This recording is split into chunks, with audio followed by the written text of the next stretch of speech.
उसको गलत सीख दे रहे हैं, हम उसको गलत बात। बहुत सारी माताएं शिव जी के मंदिर में गई और शंकर जी को जल चढ़ा रही थी, तो किसी ने जम के ठेसा मार दिया ना, एकदम टुल्ला जम के, तो लोग उससे भी बात करना बंद कर दे। कोई अपशब्द कह रहा है तो हमने बात करना बंद कर दी, कोई ने गाली दे दी तो हमने बात करना बंद कर दी, कोई ने आड़ा टेढ़ा बोल दिया तो हमने बात करना बंद कर दी, कोई ने कुछ कह दिया तो हमने बात करना बंद कर दी। शिव महापुराण की कथा कहती है बात करना कभी बंद मत करो। कोई कुछ भी बोले, आग लगे बस्ती में, अपन रहो मस्ती में। क्या किसको रोइए, चादर तान के सोइए। अपने को मतलब नहीं होना चाहिए, अपने को तो खुशी होना चाहिए, अच्छा है हमारे पाप निकल रहे हैं। कोई ने आपको गाली दे दी ना, समझ लेना आपके पाप निकल रहे हैं। कोई ने आपको अपशब्द कह दिया ना, समझ लेना आपके पाप धुल रहे हैं। कोई आपको आड़ा टेढ़ा बोल दिया ना, समझ लेना आपके पाप सब समाप्त हो रहे हैं।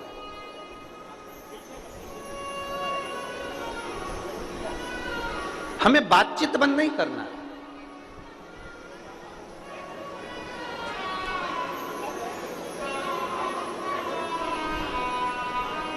भगवान नारायण के चरणों में कौन बैठी रहती हैं? बोलते जाओ जरा, परतवाड़ा वालों, तुम्हारी आवाज यहां तक आना चाहिए। कौन बैठी है? लक्ष्मी जी। गणेश जी के बाजू में कौन कौन है? रिद्धि सिद्धि। ब्रह्मा जी के बाजू में कौन है? ब्रह्मांड। इंद्र के बाजू में इंद्राणी।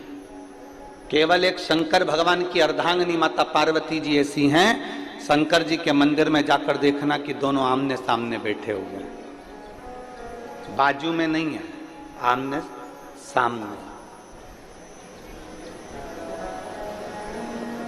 क्यों? कारण मैं कुछ कहूं आप सुनना, आप कुछ कहेंगे मैं सुनूंगी, मैं आपके सामने, आप मेरे सामने रहो, जिंदगी भर रहो। और एक आप और हम हैं, जरा सी कोई बात हो जाती है तो कहते हैं आज के बाद तेरा मुंह ही नहीं देखूंगी, तेरा मुंह ही नहीं देखूंगी।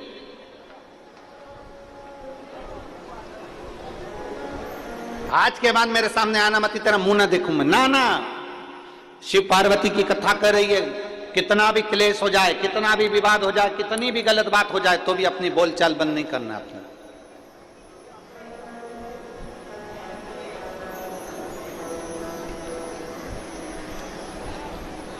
हम क्यों बंद करें?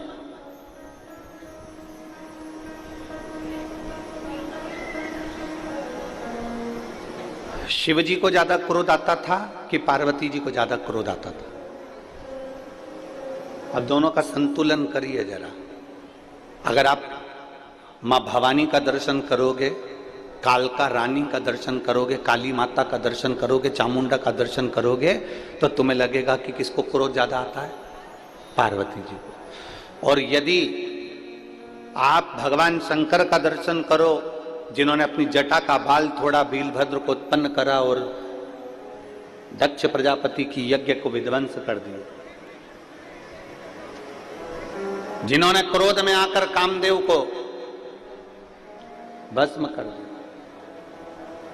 अगर आप दर्शन करेंगे तो फिर आपको लगेगा कि शंकर को ज्यादा क्रोध आता है।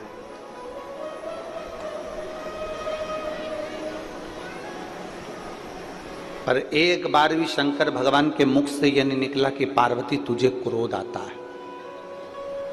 पार्वती जी ने एक बार भी मुख से यह नहीं कहा कि भोलेनाथ तुमको क्रोध आता है, क्योंकि ना शंकर भगवान को पार्वती में क्रोध नजर आ रहा है, ना पार्वती को शिव जी में क्रोध नजर आ रहा है। ये दोनों एक दूसरे में वात्सल्यता देख रहे हैं, क्योंकि जिसके अंदर जो भरा होता है सामने वाले में वो नजर आना प्रारंभ हो जाता है।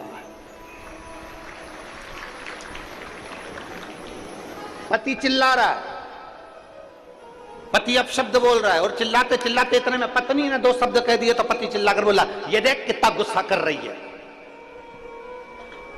अपने पति से ऐसे बात करना चाहिए? पति पत्नी से कह रहा है। अब यही बात अगर पत्नी पति से कह दे तो तुम पहले अपने आप को तो देखो, तुम कितना गुस्सा कर रहे हो, तुम कितना क्रोध कर रहे हो। दुकान पर रहते हो तो अच्छे रहते हो, बाहर रहते हो तो अच्छे रहते हो, और घर में आते हो तो इतना क्लेश करते हो। बस ये बात पत्नी ने कही, इतने में तो पति ने गाड़ी की चाबी ली, भुड़ भुड़ भुड़ भुड़ वो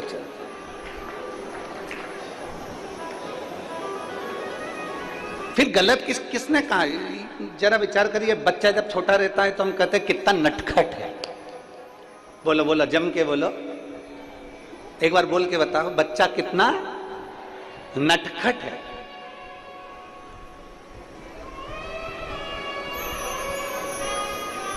केवल बच्चा जब छोटा रहता है तब उसको कहा जाता है कि बच्चा कितना नटखट है। जब बड़ा होता है तो नट सारे ढीले हो जाते हैं और बुढ़ापे आते आते केवल खटखट ही रह जाती है।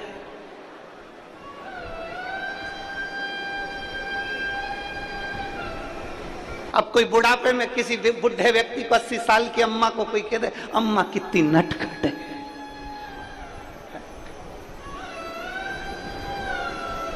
अब कोई कहे, हम हमारे जजमान को कह दे श्री ओम प्रकाश जी को कि ओम